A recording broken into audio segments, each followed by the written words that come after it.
வணக்கம். இரவு நேர பிரதான செய்திகளின் ஊடாக நர்மதா சிறில் முதலில் தலைப்பு செய்திகள். முட்டை விலையில் வீழ்ச்சி. கடந்த 24 மணித்தியாலத்தில் 19 தேர்தல் முறைப்பாடுகள் பதிவு. பாதுகாப்பற்ற கிணத்திலிருந்து 3 வயது சிறுவனின் சடலம் மீட்பு. உக்ரைனில் பேருந்து ஒன்றின் மீது ரஷ்ய ஆளில்லா விமான தாக்குதல், 9 பேர் பலி, 30 பேர் காயம். இனி விரிவான செய்திகள். சம்மாந்துறை காவல்துறை பிரிவுக்கு உட்பட்ட பகுதியில் பாதுகாப்பற்ற கிணத்திலிருந்து 3 வயது சிறுவனின் சடலம் மீட்கப்பட்டுள்ளது. காவல்துறைக்கு கிடைத்த முறைப்பாட்டின் அடிப்படையில் காவல்துறையினர் சம்பவம் தொடர்பில் விசாரணைகளை ஆரம்பித்தனர்.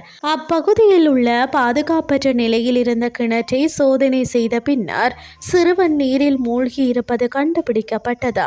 அதனைத் தொடர்ந்து சிறுவன் சம்மாந்துறை வைத்தியசாலையில் அனுமதிக்கப்பட்ட போது ஏற்கனவே உயிரிழந்து விட்டதாக வைத்தியர்கள் தெரிவித்துள்ளனர். சம்பவம் தொடர்பில் சம்மாந்துறை காவல்துறையினர் மேலதிக விசாரணைகளை மேற்கொண்டு வருகின்றனர்.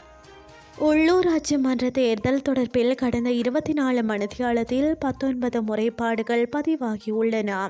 இதன்படி தேர்தல் தொடர்பான 4 குற்றவியல் முறைப்பாடுகளும் தேர்தல் சட்டங்களை மீறியமை தொடர்பில் 15 முறைப்பாடுகளும் பதிவாகியுள்ளதாக காவல்துறை ஊடகப் பிரிவு தெரிவித்துள்ளது. அந்த முறைப்பாடுகள் தொடர்பில் 6 ஆதரவாளர்களையும் காவல்துறையினர் கைது செய்துள்ளனர். மேலும் மார்ச் 3 முதல் இதுவரை மொத்தம் 260 முறைப்பாடுகள் பதிவாகியுள்ளன. அந்த முறைப்பாடுகள் தொடர்பாக 23 வேட்பாளர்களும் 92 ஆதரவாளர்களும் கைது செய்யப்பட்டுள்ளனர். சந்தையில் முட்டை விலை வீழ்ச்சியடைந்துள்ளதாக நுகர்வோர் தெரிவிக்கின்றனர். அதன்படி 23 ரூபாய் முதல் 29 ரூபாய் வரை முட்டை விற்பனை செய்யப்படுவதாக தெரிவிக்கின்றனர். எனினும் புத்தாண்டு காலத்தில் அதிக விலைக்கு முட்டை விற்பனை செய்யப்பட்டது. இதன்போது 47 ரூபாய் முதல் 50 ரூபாய் வரையில் முட்டை விற்பனை செய்யப்பட்டது. தற்போது முட்டைக்கான கேள்வி குறைவடைந்துள்ளமையின் காரணமாக முட்டை விலை வீழ்ச்சியடைந்ததாக சந்தை வட்டாரங்கள் தெரிவிக்கின்றன. இனி வெளிநாட்டு செய்திகள்.